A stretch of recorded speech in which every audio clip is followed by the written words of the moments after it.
Thank you for taking the time to participate in our DOT compliance webinar. As you know, our industry is one of the most regulated industries in the country. Every day, TBS receives calls from motor carriers who are in trouble with FMCSA, usually the result of very simple, avoidable oversights. Now you, like thousands of TBS clients, can easily prepare for your DOT audit and avoid simple oversights by knowing and following 10 easy steps. Here are the 10 steps. We will of course detail each one during the course of this webinar. First, step number 1, respond to FMCSA. Next, step number 2, prepare for your DOT audit.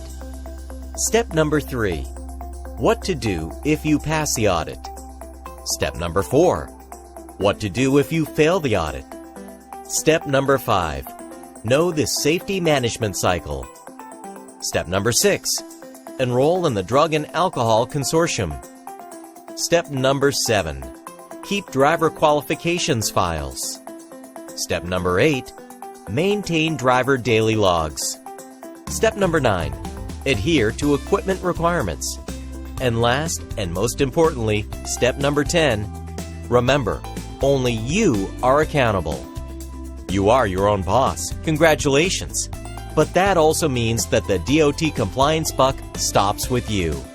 One of the most common regulation oversights is that an independent motor carrier assumes, these regulations don't apply to me.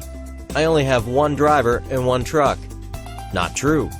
Whether you have one driver and one truck or 100 drivers and 100 trucks, the requirements are the same and they apply to you.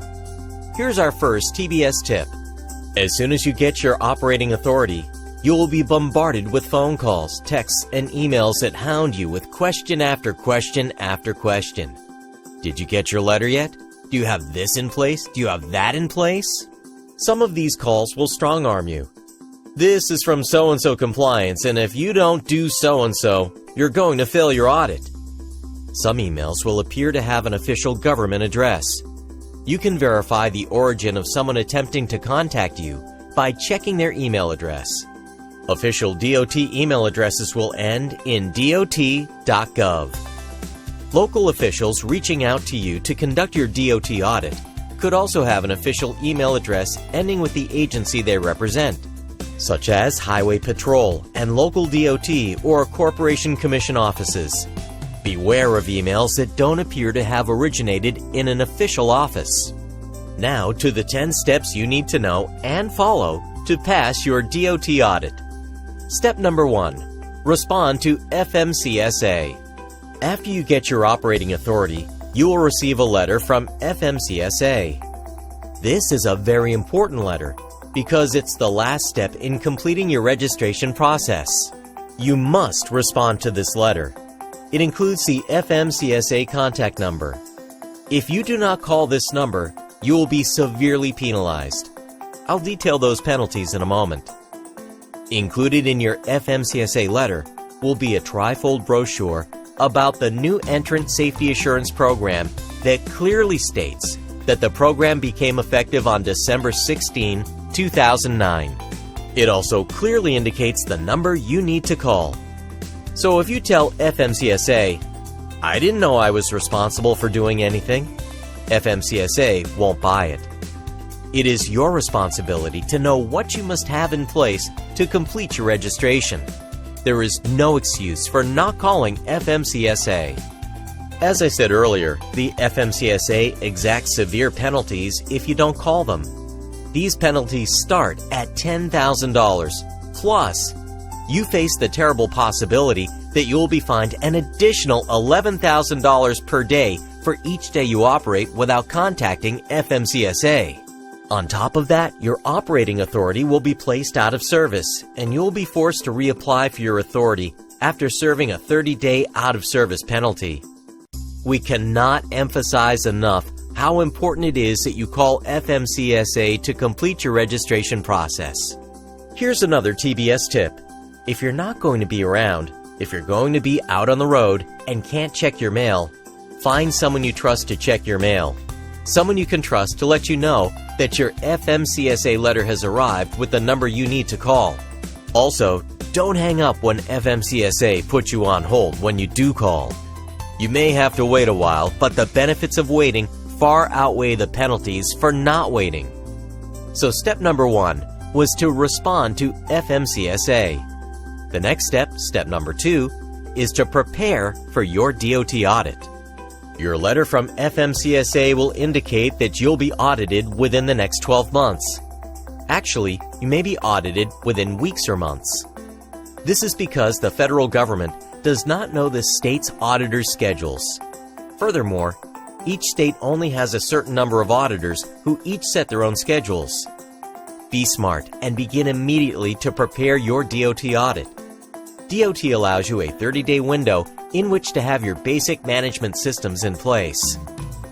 As we go along, this webinar will detail what you must have in place to prepare. By the way, online audits currently may be required by 19 states. Take a moment to see if your state is listed here. If your domiciled state is one of these 19 states, look for a secondary letter from FMCSA in addition to the first one. You'll be given a window in which to upload your basic management systems documentation. Here's something you'll want to remember. TBS is available to perform online audits and much more for our clients. We'll provide our contact information at the end of this webinar. There are 2 types of DOT audits. The first one is the new entrant audit, and the second is the compliance review audit. The new entrant audit applies to everyone with a DOT number. Here the DOT wants to make sure that your basic management systems are in place. Plus, the DOT will be looking at your CSA scores, how many roadside inspections and/or accidents you've accumulated. The outcome of this audit is simple and straightforward. You either pass the audit or fail the audit. If you pass the audit, step number 3, you are placed on probation for 18 months. During that time, you'll be under the microscope. The FMCSA will examine everything about your operations. At the end of this 18-month probation, you'll receive a letter of graduation to permanent carrier. But compliance doesn't end after you pass your audit. You must continue to build your safety culture to ensure you're operating safely and effectively.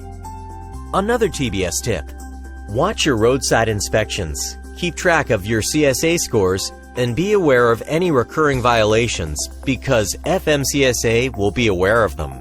If you fail your new entrant audit, step number 4, you'll receive a rather intimidating letter of intent to revoke your operating authority from FMCSA.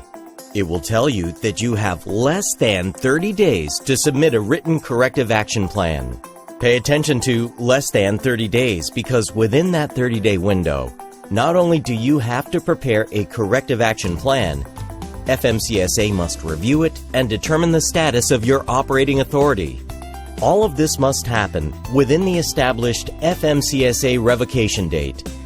Your corrective action plan must include why you allowed the violation to occur, what you did to correct the violation, and how you will ensure the violation never happens again. More specifically, the systems you have put in place to make sure it never happens again. You are required to provide evidence of all you've done. Your operating authority will be revoked if you do not submit a plan, or you do not submit a plan on time, or your plan is incomplete, or FMCSA doesn't like your plan. Again, you are required to provide evidence of all you've done. If FMCSA disapproves your plan, you will be placed out of service for no less than 30 days or until FMCSA approves a new plan. You may have to reapply for your operating authority once an acceptable plan is submitted and eventually accepted. This situation does not just go away after serving 30 days out of service. Without an acceptable corrective action plan, you can remain out of service indefinitely. As noted earlier, the new entrant DOT audit is the first type of audit. The second type is a DOT compliance review audit, which is for a more established carrier. This type of audit can be prompted by random selection or elevated CSA scores from multiple roadside violations or multiple and/or severe accidents. The DOT will examine the same things as the new entrant audit, but at the end, you'll be issued a safety rating of satisfactory, conditional, or unsatisfactory. A quick TBS tip: if you know that you're headed for an audit, make sure you have everything in place. The DOT will be looking for the same things they did in the new entrant audit. However, there may be an additional focus if a specific issue, such as excessive violations or accidents, prompted this audit. TBS can assist clients with a DOT compliance review just as they can a new entrant audit. What's more, TBS can also perform a mock audit to help you make sure you have in place everything you need. Step number 5 in this 10-step DOT compliance webinar is Know the Safety Management Cycle. FMCSA is enforcing it much more than they ever have in the past. The Safety Management Cycle is comprised of 6 areas: policies and procedures, roles and responsibilities, qualifications and hiring, training and communication, monitoring and tracking, and meaningful action. Let's take a closer look at each one. Policies and procedures are important. They must be specific, and they must have all the required language. Some require a signed receipt by the driver. If you do not have a signed receipt, you do not have a policy in place. Roles and responsibilities. If you're the owner and the operator, the one driving the truck, that means you maintain all responsibilities.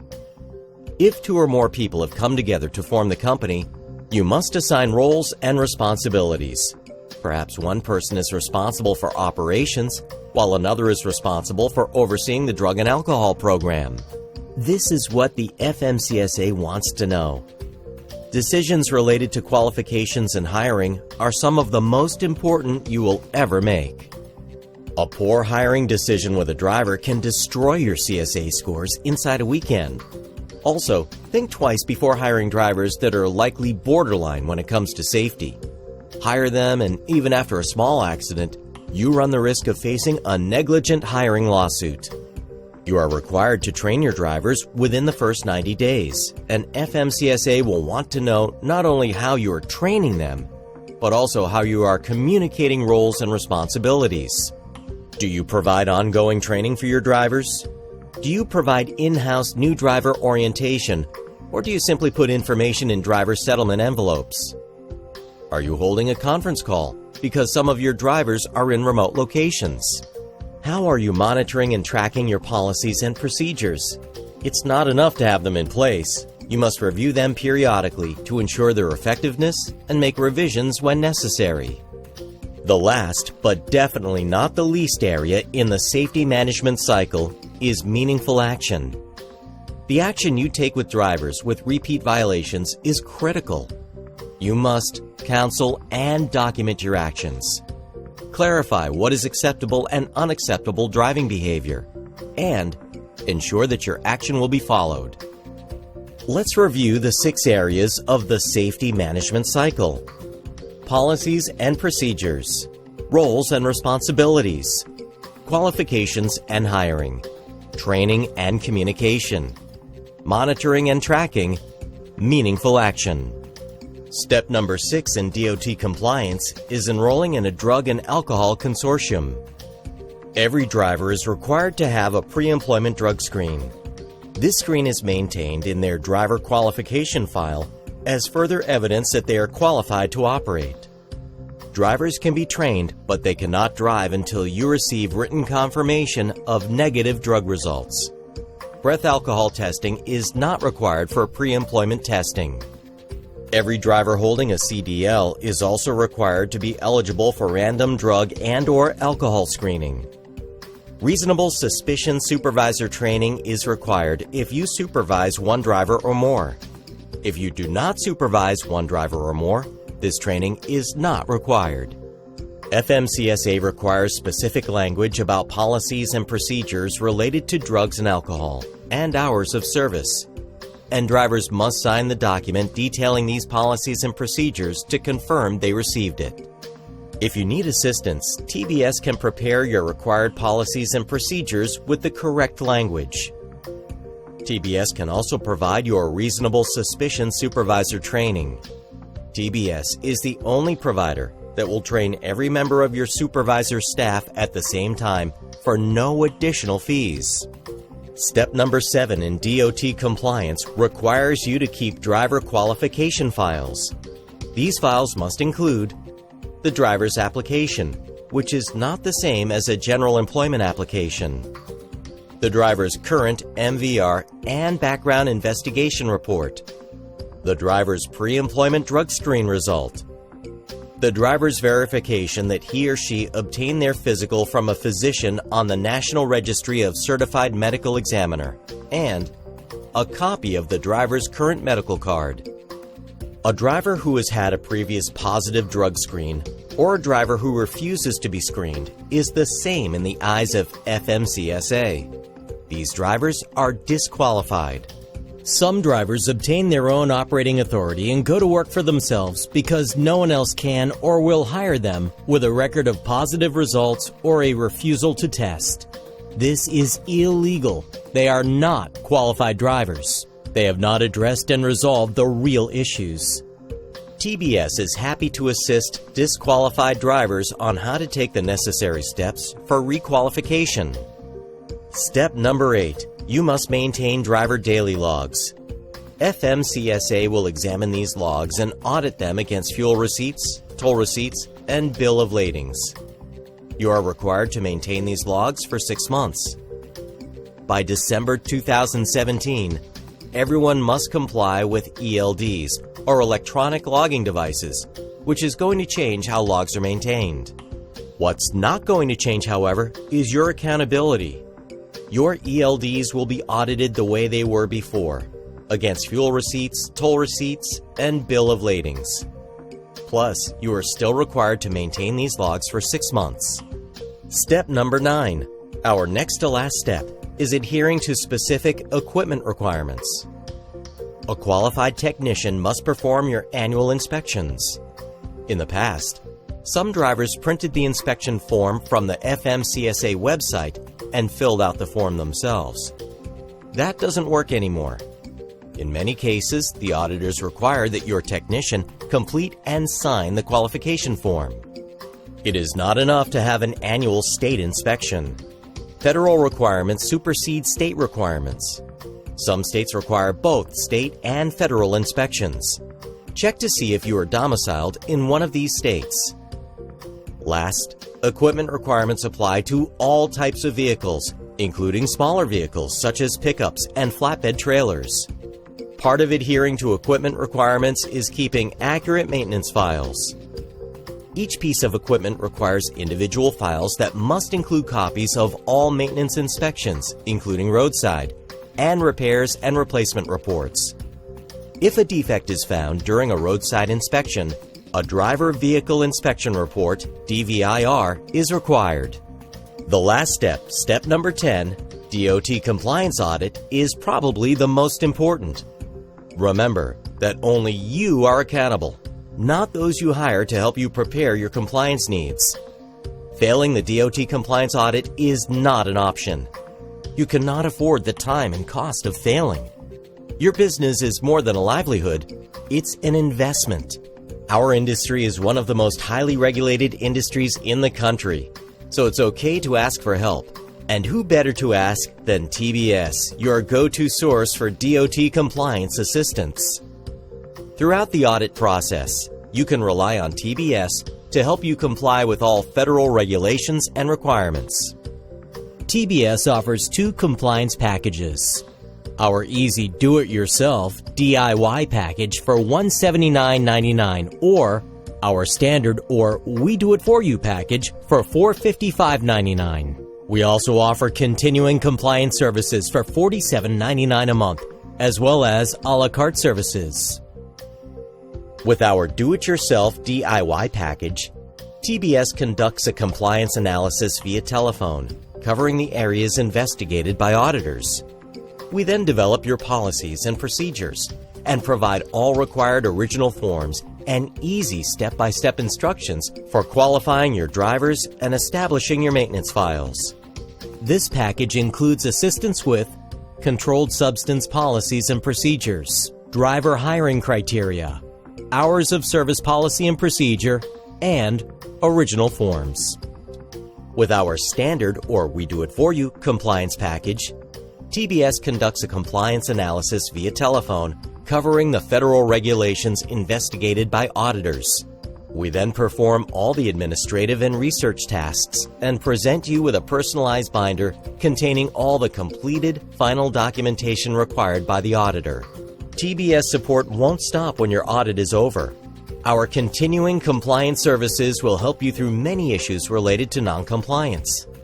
This package includes CSA Basic Score Review, Individual Monthly Report Card, Monthly Safety Meeting Materials, Notification of Regulatory Updates, Certified Transportation Director of Safety. TBS knows that one size fits all is seldom true, so we don't use scare tactics to coerce you into purchasing services you don't need. To get started on the right track with the service that is right for your business, purchase only the services you need. Before we conclude, let's quickly review the 10 steps you need to know to pass your DOT audit. First, step number 1, respond to FMCSA. Next, step number 2, prepare for your DOT audit. Step number 3, what to do if you pass the audit. Step number 4, what to do if you fail the audit. Step number 5, know the safety management cycle. Step number 6, enroll in the Drug and Alcohol Consortium. Step number 7, keep driver qualifications files. Step number 8, maintain driver daily logs. Step number 9, adhere to equipment requirements. And last and most importantly, step number 10, remember, only you are accountable. The DOT compliance buck stops with you. Thank you for the opportunity to provide you with the information you need to know and the responsibilities you need to have in order to be successful in our industry. If you need more assistance, don't hesitate to contact TBS, your one-stop shop for all of your trucking needs, including DOT compliance. And congratulations again on being your own boss. If you have any questions about DOT compliance, please call TBS at 800-207-7661 or email TBS at compliance@tbsokc.com or truckersbookkeepingservice.com.